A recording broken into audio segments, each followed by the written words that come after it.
let's talk about accountability versus responsibility. That's a topic that you cover in one of your books. And so I probably was using them wrong. So No, I think we use them. We use them interchangeably, and I've started thinking about that. No, maybe we shouldn't. So, yeah. what is the difference between accountability and responsibility? Well, there are two different words to start with, right? Yeah. And accountability has the notion of you're rendering an account to somebody. So for me, accountability is usually something like a duty to um, meet standards or to fulfill duties that are imposed from the outside. So, for example, as a professor, I'm accountable for producing a syllabus. Yeah. I'm accountable for meeting with students during my stated office hours. I'm accountable for turning in grades. And these are all duties that are imposed upon me by the job description of the university and then by the accrediting board, for example, Sure. if you want to push it really far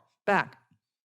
But I wouldn't say that a professor is ethical just because she fulfills these minimal externally imposed duties. Yeah. I mean, if I'm teaching a syllabus and I see it's not working, right? Yeah, Then yeah. I think a responsible professor, if I'm a responsible professor, I think I will define for myself what I need to do in this situation. What does the situation call for? And I will devise for myself a standard. And I will revise the syllabus, for example, or I'll probe with the students and find out what's working and why are certain things not working and try to get some consensus on how we can make the class better as a group or whatever.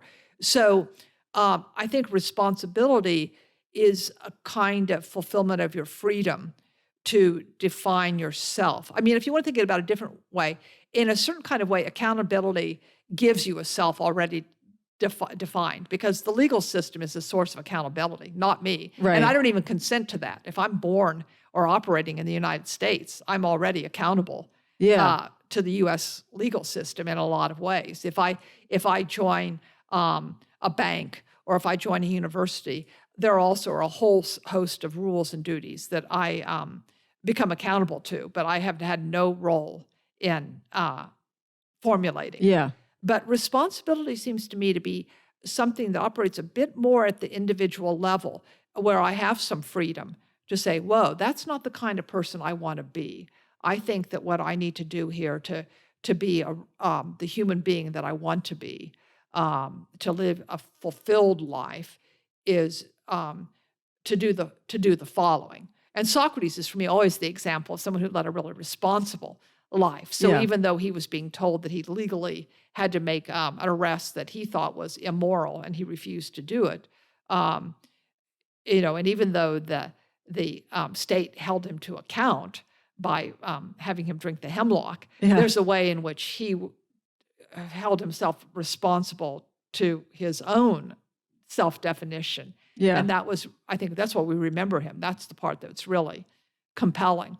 And I think that it's an important distinction because I think a lot of people get into trouble because they abide by the rules of their company. But if the rules are corrupt, or the expectations are thoroughly corrupt, you can be completely accountable and be living a really miserable life. Yeah, I kept thinking when you were talking about an employee who kind of checks the boxes on the job to be done, but then has really no engagement or, responsibility. And I like the way you frame it, where it's actually giving you more freedom.